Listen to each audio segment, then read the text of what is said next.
প্রিয় ভিউয়ার্স, আসসালামু আলাইকুম। আশা করি সবাই ভালো আছেন। আজকে আমরা জানব বাংলাদেশ পাট গবেষণা ইনস্টিটিউটের নতুন একটি চাকরির নিয়োগ বিজ্ঞপ্তি। আর এই চাকরির নিয়োগ বিজ্ঞপ্তিটি হয়েছিল 2/6/2024 তারিখে। আর যে সকল পোস্টের জন্য চাকরির নিয়োগ বিজ্ঞপ্তিটি হয়েছে আমরা সেগুলো দেখব। উপসহকারী প্রকৌশলী একটি পদ রয়েছে। আর শিক্ষাগত যোগ্যতা কোনো শিক্ষিত বোর্ড হইতে উচ্চ মাধ্যমিকে পাশ করতে হবে এবং সকল জেলার প্রার্থীগণ এই পোস্টের জন্য আবেদন করতে পারবেন। বৈজ্ঞানিক সহকারী স্থায়ী 4টি পোস্ট, কমপক্ষে দ্বিতীয় বিভাগ থেকে বিএসসি পাস, প্রকৌশলীতে ডিপ্লোমা, আর প্রকৌশলীতে ডিপ্লোমা 2 বছরের অভিজ্ঞতা সহ বয়ন কোর্সে সার্টিফিকেট থাকতে হবে এবং সকল জেলার প্রার্থীগণ আবেদন করতে পারবেন। এরপরে রয়েছে জুনিয়র মাঠ সহকারী, 12টি পোস্ট পদের জন্য রয়েছে। আর কৃষি ডিপ্লোমা থেকে যারা পাশ করেছে তাদেরকে অগ্রাধিকার দেওয়া হবে। এরপরে রয়েছে উচ্চমান সহকারী স্থায়ী পোস্ট রয়েছে 3টি এবং গ্র্যাজুয়েশন ডিগ্রি সম্পন্ন যারা তারা আবেদন করতে পারবেন এবং উচ্চমান সহকারী কাম ক্যাশিয়ার স্থায়ী একটি গ্র্যাজুয়েশন ডিগ্রি হতে হবে এবং স্টোর কিপার স্থায়ী স্নাতক সমমান ডিগ্রি হতে হবে এবং 60 মুদ্রাক্ষিক কাম কম্পিউটার অপারেটর 3টি পোস্ট রয়েছে। 60 লিপিতে ইংরেজিতে ও বাংলাতে যথাক্রমে 60 ও 40 শব্দের গতিসম্পন্ন এবং মুদ্রাক্ষিক ইংরেজি ও বাংলায় যথাক্রমে 30 ও 25 শব্দের গতিসহ এইচএসসি পাস করতে হবে।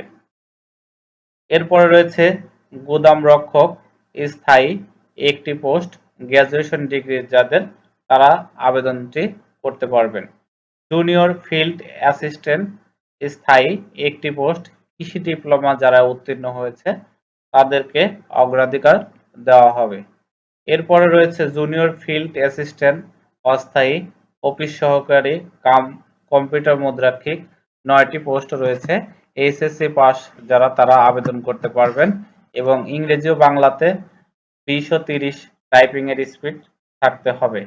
অফিস সহকারী কাম কম্পিউটার মুদ্রাক্ষিক অস্থায়ীতে একটি পোস্ট রয়েছে এবং এটিতেও কম্পিউটারের দক্ষতার কথা বলা হয়েছে, 20 থেকে 30 এর গতি থাকতে হবে। আর এই সকল পোস্টগুলোতে যে সকল জেলা উল্লেখ রয়েছে এই সকল জেলার যারা প্রার্থী বা ক্যান্ডিডেট আছে তারাই শুধুমাত্র আবেদনটি করতে পারবেন।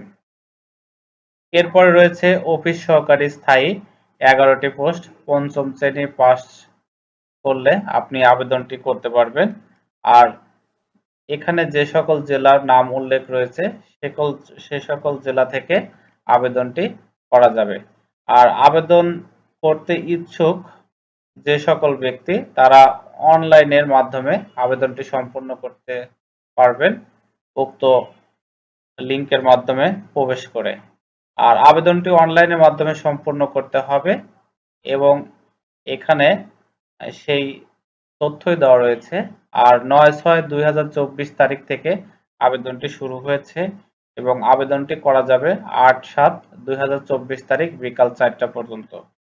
উক্ত সময়ের মধ্যে যারা চাকরির আবেদন সাবমিট করেছেন আর চাকরির আবেদনটি সাবমিট করার 72 ঘন্টার মধ্যে এসএমএস এর মাধ্যমে পরীক্ষার ফি জমা দিতে হবে।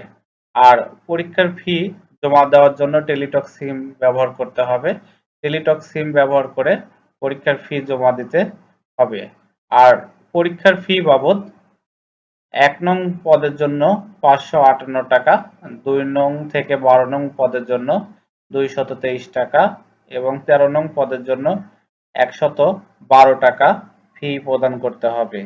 আর আপনি যদি নির্ভুলভাবে আবেদনটি করে নিতে চান তাহলে আমাকে টেক্সট করতে পারেন।